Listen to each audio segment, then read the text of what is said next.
In 2 quick paragraphs, the authors compress 400 years of very complex cultural philosophical development. So they're bracketing 800 BCE, a period of time when we get a body of literature called the Upanishads, and then they're continuing up until 400 BCE when we get an additional flowering of literature with India's epics, the Mahabharata, the Ramayana, these essential grand stories of India's mythic origins. So when we speak about the Upanishads, we're talking about a later body of sacred literature that comes after the Rig Veda. So it's part of the Vedic tradition, it's extending it, but it's also redirecting it. It's asking questions, it's introducing new philosophical ideas. You can think of it as being a body of philosophy on the nature of the universe and the mind, which is of great consequence for what the Buddha is responding to, and also is part of the Hindu philosophical tradition. So this literature takes the form of dialogues, a little bit like in the Greek world, Socrates and Plato, the idea of dialogues between a teacher and a student. In fact, the term Upanishad means seated near and beneath the teacher. So one of those major ideas that's hugely influential in later South Asian thought is the idea that the world as we see it through our senses, the world of matter, is an illusion. That it is an illusion that obscures from us the universal truth, that which is unchanging. We live in a world of impermanent illusion. This will be very important for Buddhism.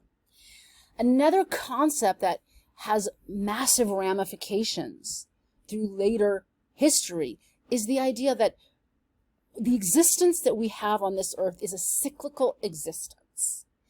And this term samsara, the textbook authors define it as this cyclical experience of birth, life, death, rebirth, but it also can be understood as endless becoming.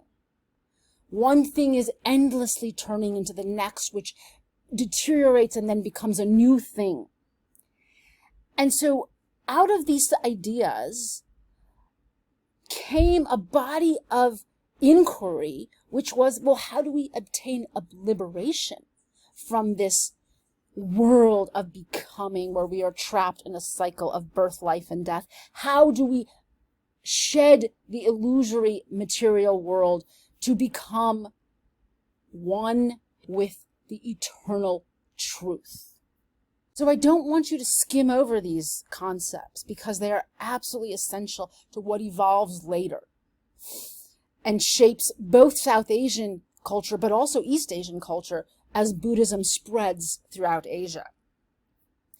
And then they talk about this other branch of Upanishad, later Vedic literature, which is different. It's a branch of epic poetry. So in the Mahabharata, the great chronicle of the Bharat dynasty, we see an epic battle in which 2 clans vie for dominance and a god, Krishna, intervenes in the battlefield. This will become a major source of drama, theater, artistic representation, this great story. And for those who are more versed in the Western cultural tradition, it can somewhat be compared to the Iliad. That also being a battle in which deities intervene and which is foundational as a text through centuries upon millennia of cultural development. And the sister epic, the Ramayana, is also about a great epic battle in which good and evil, order and disorder are vying for control of the world, and in which we have Rama here killing the demon warrior who is in combat. And this is a text that takes those ideas about the nature of the universe and the contest between order and disorder and puts it into this marvelous epic drama that resembles, a Marvel Comics kind of a splendid story of heroism. So it's about the heroic preservation of the world.